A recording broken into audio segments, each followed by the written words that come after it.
This is Omar, a full-time video editor who works with YouTubers. He was previously making 1 to 6k a month, but it was inconsistent because most of his income came from one client, and videos were taking way too long for how much he was getting paid. My name's Saif Ahmed, I've worked with some of the largest YouTubers in the world, and I've coached over 300 editors to help them go full-time and scale their income. We figured out that we had to reassess the math to help him hit his 10k a month goal, show him the client strategies to help him get 2 to 5k per video clients in the YouTube space, and show him the workflows in order to get those videos done in less than 4 days each. We recently got Omar to his 10k month like we wanted, and here's the interview of him breaking down how he actually did it. The very first one obviously was the mindset that yeah, it is possible to like hit 5k or 10k as an editor. Before that it was just like super limited. I was thinking that all you can make is just 2-3k max just to survive. Or like a full-time income if you go full-time. And back then I wasn't full-time, I was just like juggling college as well. What's the reason you still decided to go all in or try it if you felt as well the most you can make is 2-3k? Well, you never know until you try something, you know? Okay. Yeah. I mean, it was just like the curiosity, like the human curiosity that made me to like actually dive in, dig in, and then go more. Which I mean, as soon as I saw some great results from it, as soon as I realized that yeah, you can change this or you can achieve this, everything just changed. I mean, clicked. Okay. Change. Got it. Yeah. So literally last month you had your first 10k month. Yes. Walk me through. What do you think the big unlocks were from you being at, let's say, okay, you're at 2-3ish k. Yeah. To you being at 10k a month. What were the few big unlocks for you? Okay, the changes, the big unlocks were quite actually big because you have to learn a lot of things, adapt a lot of things, and input a lot of things in your career. For me, the biggest were communications, how to communicate with your client properly, how to land them, and how to maintain them. Yeah. To bring it all home is just the word communication is all I'm going to use for this because it's all correlated to communication. How do you deal with your clients? So I nailed that down so perfectly when I was to like on calls or like through messages, through like asking them to send me the footage, getting paid and starting the projects and doing all that. It was all quite smooth to a point where some of my clients were praising how they're appreciating my quick communications and like regular updates and all that. And then I maintained one client. Did the same with the second client, did the same with the third, and everything just followed. Yeah, got it. Because I know me and you were speaking earlier upstairs. Essentially, like the maths behind hitting your goal. Yeah. Like some people hit it with just a shit ton of videos. Like for me, my first 10k was like 250, 300 buck videos, but I did like 40 videos or something. In a month. Yeah. Wow. Because it was an easy ass client. You know what I mean? I automated everything. But then with people like Aaron did it with larger videos. Carton recently, literally same month as you, his first 10k. He had like big videos, like 9-10k video. For you, run down the maths behind like what you're making now. Okay. For me, it was doing projects that are worth like between 1,000 to 2,000. I mean, one of them was like 2.5k. It was a long football video that was like 2.5k. I got paid for that. And then slowly getting consistent projects from the client I maintained my communication very well with. He sent me, I mean, during the month that I had my 10k, I got like 4 projects for him. I finished each within 2 to 4 days, max 5 days, because there was a longer one. So I finished 5 videos for him, and then a couple other for the other guys, and then all added up to 10k. Yeah. And let's actually talk about how long those videos take. Because most people, if they heard, oh, it's a $2,000 video, it takes me about 2, 3, 4 days, they'd be like, nah, that's not possible. And I know, it takes a month. It takes a month. Wow. Yeah. I mean, most people would take like a week on a $200-300 video. Oh yeah. So I guess it's real. I know that because you mentioned you were there in the last interview we had, where so you went from 1 to 6, and you mentioned a huge bottleneck was workflow for you. What do you feel like we were able to solve so that you were able to now do like $1,000-2,500 videos in 2 to 4 days? Like specifically, what will we be able to help with? I would say my system has gotten a lot better. It's more efficient. It's a lot more optimized and organized, I would say, because before that, before joining the layer, when I was like an okay editor, just what you can do, I was just like editing minute by minute, like take a minute of the footage.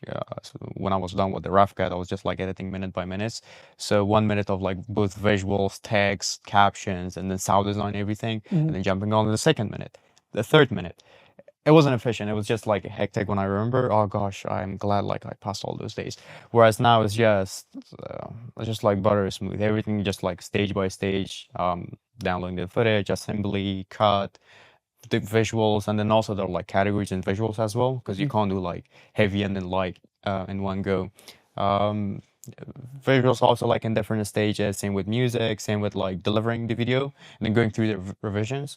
It's a lot more efficient. My client likes it as well when I explain it like this is how I will edit your videos if they ask. I mean, most of them won't ask, but the ones that got like directors or like lead editors, they will ask like, what is your What's the workflow? process? Yeah, how do you edit? So Yeah. we can adapt to it or we understand what's going on.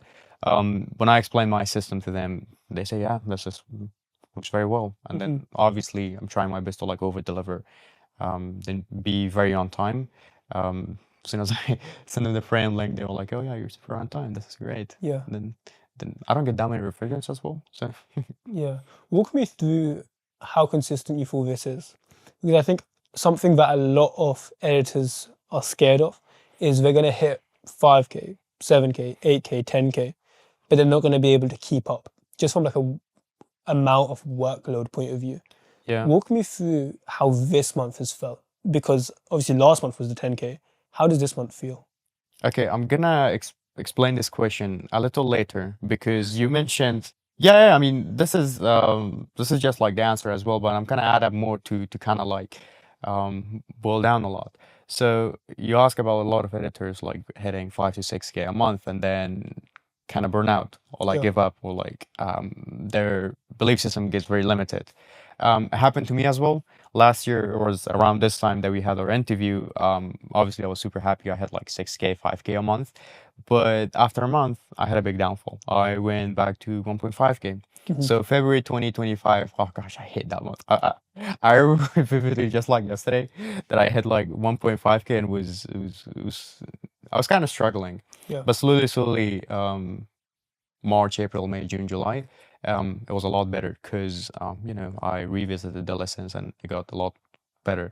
For a while, I was stuck at 8K. So from July all the way to November, I was stuck to like 7, 8K. Was super scared that I won't be able to scale because my main goal for 2025 was to hit 10K whatsoever. Would I hit it on December 31st? I just need to like hit it. Yeah. So that was my Polaris Star goal for 2025, and luckily I was able to like ask you the questions back in November that this is happening with me. This is my situation, and then you told me to like just give your client, who your consistent client, some nudges to like send you footage, and then that's why I was able to like hit 10K with getting like 4 or 5 projects from one client only, and then doing like a couple of others. Yeah. And then all added up to 10K, as I said. And back to your questions in terms of like how do I find everything? It's a threshold that everyone meets. I know, I mean, as an entrepreneur perspective, it's not a lot of money, but it's a threshold that you have to hit to motivate yourself.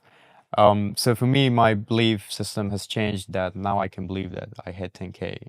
I can keep up hitting 10K every month. Yeah. So how has this month gone so far? So we're like 7 days into the month, 7th yeah. of January. Tomorrow's 8th. Yeah. Yeah. No, I don't have a. You don't even have the date on it? Yeah. So 7th of January so far I've bagged 4K. Okay, cool. Yeah. Fair play. This could be your biggest month. You're on track for it. Could be. Yeah.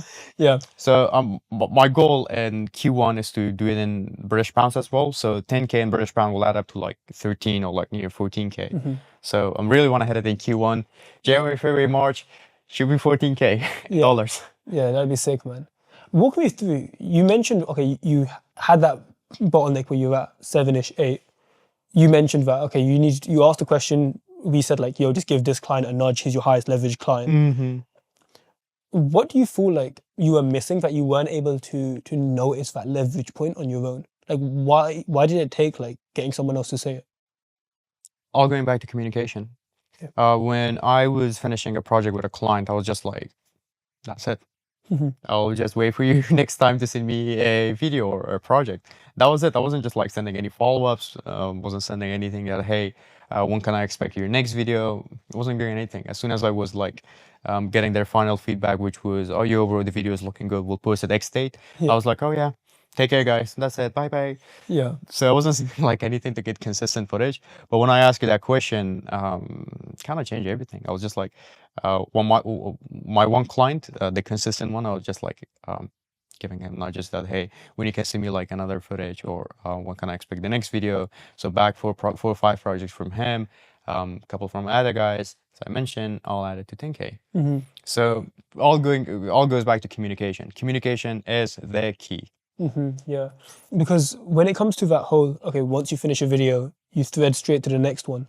That whole idea of threading, we teach it for client acquisition. Oh, yeah. And for most editors, like, they've never even heard that concept for getting the client. What's threading? Are you talking about like tailoring? Yeah, I mean, like, you know, when you like thread from like one message to the other, most editors never even do that, and they ask, why am I getting ignored? So then we solve that for the guys in the layer. And this is why we added it to the newest version of the training, where it's like, oh no, what you did to get the client, it also applies to when you're keeping the client, just in a slightly different way.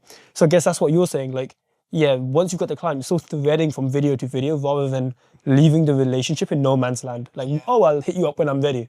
When it comes down to the clients you're working with, how do you feel about them compared to the guys you were working with and you were making 1-ish, 2-ish, 3-ish K?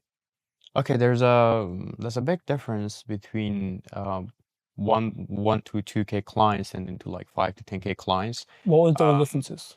I'm not pretty sure like how it will look like between 10 to like 100K clients, but for 1 to 2K clients, it's I mean, I was a lucky person. I mean, I'm pretty sure I was a lucky person. So the communications was great, but there were a lot of bottlenecks. Like they were asking for a shit ton of revisions. They were just like asking, sorry, I just hit shit. You're good, They were asking for like a lot of revisions, and was asking for a lot of favors. Say for example, they had, I handed the footage. A week later, they will ask me that, hey, can you cut down this segment because I need to like post it tomorrow when I'm out with my girlfriend, and then do this, that. So they were asking for like minor favors in which you couldn't say no to because he was your only client, your main client. But for 5 to 10K clients, it's a lot more efficient. They have like a team around their channel. Most of the times I'm not communicating with the client directly. It's just like their team members where they monitor everything. They monitor the quality of the edit, everything. Once in a blue, they just say hi, and then they just like appreciate the work and all that. Yeah. But obviously 5 to 10K clients, they're like big clients above $1 million. They have a well-established team. Himself and his team will handle everything. Yeah. And I think that's 2 things that you've just explained and gone through. Most editors think it's going to be the complete opposite. First of all, the fact that these clients actually don't ask for more, they ask for less usually. And second of all, the fact that these guys actually appreciate you, not like this weird like thing of, oh, you're just a cog in the machine. But rather it's like, hey, just because someone has a lot of editors doesn't mean you're not able to work with them.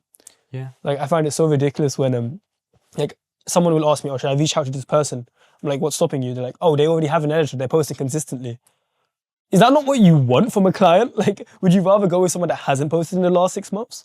But yeah, like those 2 things you mentioned, like these guys are easier to work with, and also they already have established teams. So you're going into a proven system rather than you're going into a system where it's already inconsistent and you're just going to experience the same thing.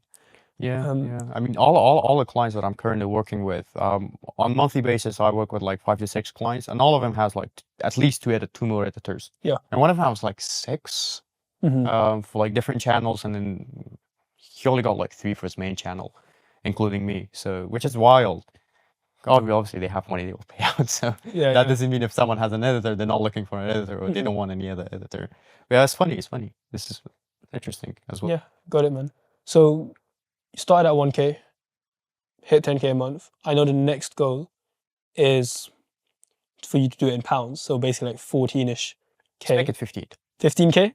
Yes. Carter said the same thing. I like 15. that. You guys can have a race to 15K now. Oh, me and Carter, if you're watching this, bro. Yeah, because you guys hit 10K a month at the Yeah. same point to see who gets to 15 first. Walk me through, what do you think we would have to do from like a layer perspective for us to best serve you in that pursuit? Best serve me. Yeah. I feel like you served me enough. Oh, okay. But are you talking about like scaling further than 10K? Yeah, like what would I have to help you with? Okay. Okay, you're gonna need to like cut all these silence because it's the new question. I have to like No, think very like, deep. you're good, you're good. Yeah. Take your time. Okay. Maybe you can like introduce us to like new aspects of editing when it more about like building a team, managing a team, or maybe like get to a point where we can manage like a whole YouTube channel, whole big YouTube channel. Talk directly with the client, with the YouTuber guy, where we basically become his right hand man Yeah. and then handle everything. Yeah, so working more closely with these really established guys, Yeah. potentially even bringing in a sub team under you. Yes. Yeah. Okay. Yeah. So say that I'm working with a YouTuber as his right-hand man, where I just like handling everything, editing, everything like post-production related.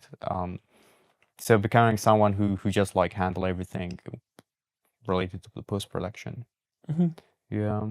I mean, I feel like there's a lot of potential in it. Maybe you could charge like 50K a month from it if the channel's revenue is like 200, 300, 400, like yeah, 500K a month, $1 million a month. Yeah, makes sense. That's a really interesting insight. In fact, it reminds of what we spoke about upstairs. You know, when I broke down like the whole systems thinking. Different systems, yeah. Yeah. Once you have a system that's working, like you have the macro system of like human to client, and also the macro editing system from raw footage to final video, and you have all the subsystems inside. Like once you got all of those in place, all it is you turn that into SOPs, like standard operating procedures, and hand that off to someone else and monitor performance. So we can totally do that because I'm doing it for my own channel, like all the layer stuff. That's all been systemized, and like we've got a team under it. So it'd literally be showing you guys how I've built the team, my team, and then how you guys would do it for yourself. Yeah. Yeah, because that would be a lot ideal. Because my main goal, not actually my main goal. Like, if you were asking me where do I see myself in 5 to 10 years, I would say that I'm a director. Yeah. Someone who is a creative director directing something very big. Could be a movie, could be a YouTube channel, but I'm not sure. Because as an entrepreneur, everything is like quite vague as we go. We set up goals, we set up like milestones to ourselves, but everything going forward, You sort of figure it out as you go. yeah, yeah. Because maybe tomorrow I might get like Mr. Beast hires me and I become his main editor. I don't know. Yeah. But it's all just like tied to opportunities. But in terms of like where do I see myself in 5 to 10 years, I'll be a director. Yeah. I found, like what you just said, I found there's 3 main paths that you have once you're past 10K. And there's 3 typical ones. The first one is the creative director or director role. Alan, like we took him from 1 to 10. After that, he took a more creative director position with his client. So like a guy's making like 300-400K a month. He's just a creative director. He manages all the creative stuff. The second path that a lot of people take is like an info thing. I won't name names because technically they're competitors, and it's like they find it weird. But like a lot of the guys that are teaching editing now, like doing a similar thing to us, they just pass layer students. So it's like game's a game. So we get them to 10K, then they teach it. Cool. But the third path is really the whole like agency and team thing, where it's like, hey, I've got a client acquisition that's proven for myself now, the whole human to client system. I can now scale that up, and because delivery is going to go down, now I can actually start outsourcing. So really, those are the 3 paths. Like you've got creative to director, like the directing. Yeah. Then you've got info, and then you've got like the agency model. Agency thing. But you're thinking more director at the moment. Yeah, I mean, I love directing. I love to just like handle everything that has to do anything with creativity, especially video related, because I'm also obsessed with video. Yeah, I'm looking forward to that, man. Yeah. But yeah, so 10K a month now. 15K next. 15K next. We'll see what happens from there. Omar, I appreciate the interview, and Thank you so much. yeah, keep crushing Good it. chat, like always.